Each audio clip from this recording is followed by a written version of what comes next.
I'm heading to New York early in the morning, booked the flight.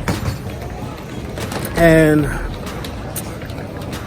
for the next 5 days, I'll be shooting 7 videos. Pray for me. Alright guys, this episode I'm gonna shoot just a little bit differently. I'm gonna shoot most of it on my iPhone just to show you that you don't need a big expensive camera to get the job done.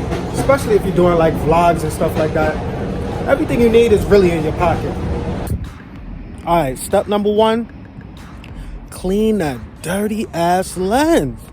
You really have to treat your phone like if it's a camera. So take some Windex, take a little paper towel, wipe your camera lens, and you'll get way better shots.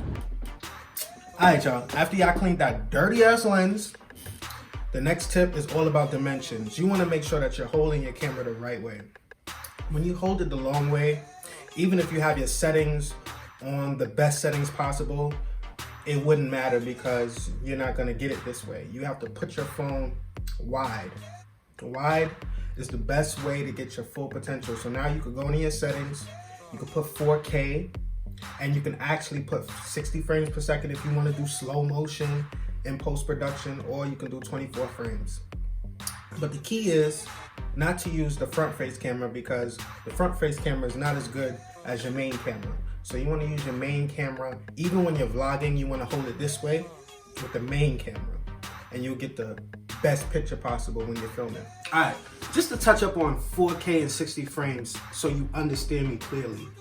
Most of these DSLR cameras, especially Canon, they don't even have that capability of having 4K and 60 frames per second, but your iPhone does, something that's in your pocket. So use it. You could get the highest quality film picture, and you can still get slow motion smooth. Next tip is more of a information kind of base. Did you know? If you have an iPhone XS or better, you already have the image stabilization capability built into your phone, which means if you're walking, it'll kind of smooth out the shots for you.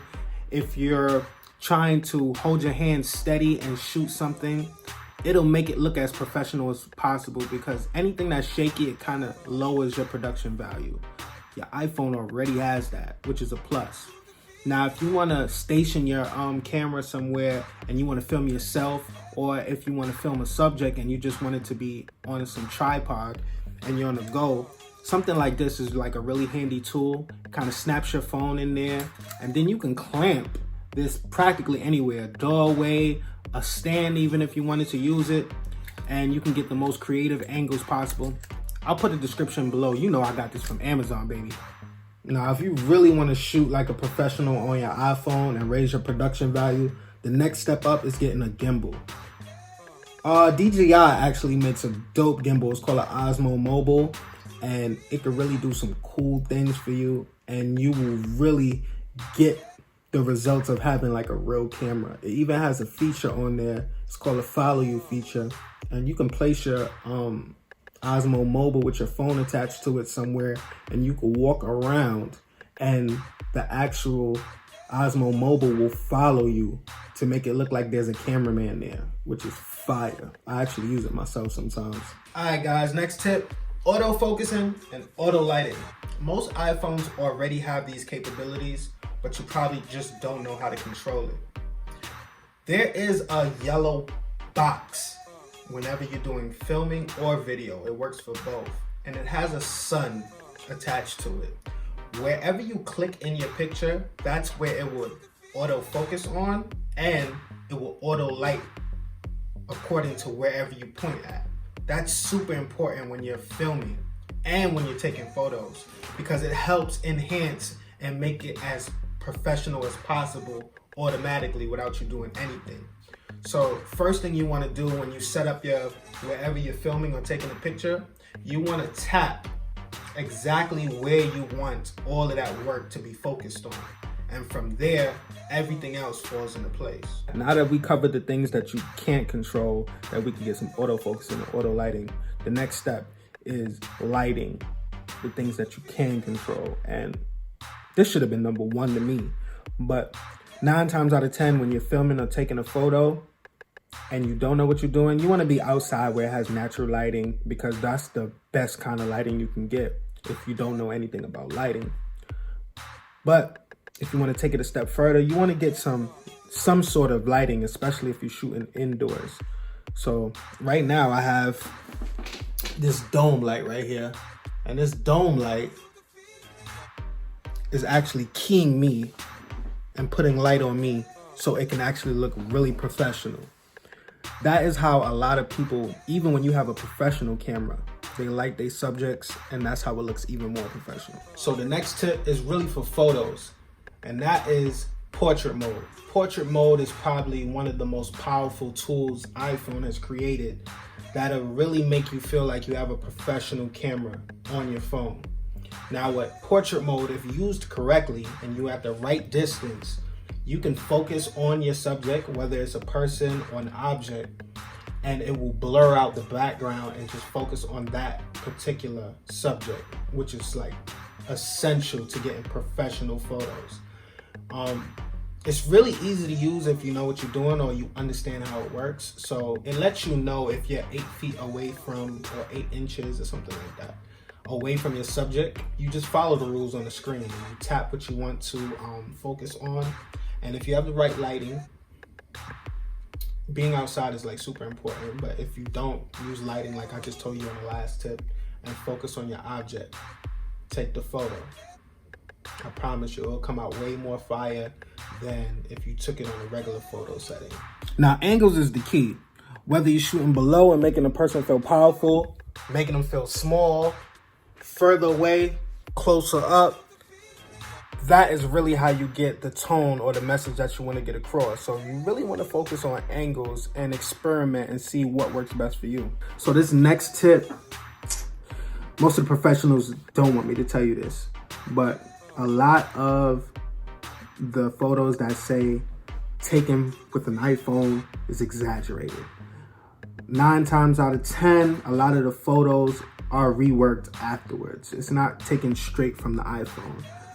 iPhone photos are almost flat. Now, when I say flat, it is decolorized a little bit. It's not the maximum color. So what a lot of people do is they have Lightroom. Lightroom is something that you can actually download on your iPhone for free.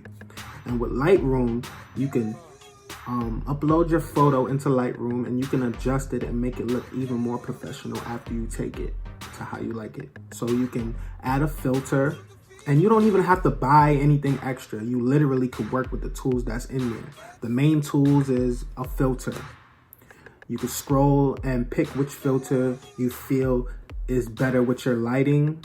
Another good thing is the actual lighting, where you could adjust certain things that's oversaturated or the contrast or things like that. And there's a special section called effects, and you can really bring out the sharpness and detail. And when you're done, you can have something that people can't even tell if you shot this on an iPhone or Nikon. Now, those are the basic tips for filming and taking photos on your iPhone. Now, what you do with those photos when you export it, whether you use Final Cut, whether you use Premiere or Movie Maker or whatever you use, that's a whole different video that I'll probably upload. But I say that to say this. The same way how you have Lightroom and all of that for photos, filming, it just has a whole nother world of things that you can do, whether it's plugins, whether it's transitions, whether it's LUTs. And I'm actually building a website, and I'm gonna make sure I create a whole bunch of products for you guys to elevate your work, your content, for a fraction of the price that I paid for it.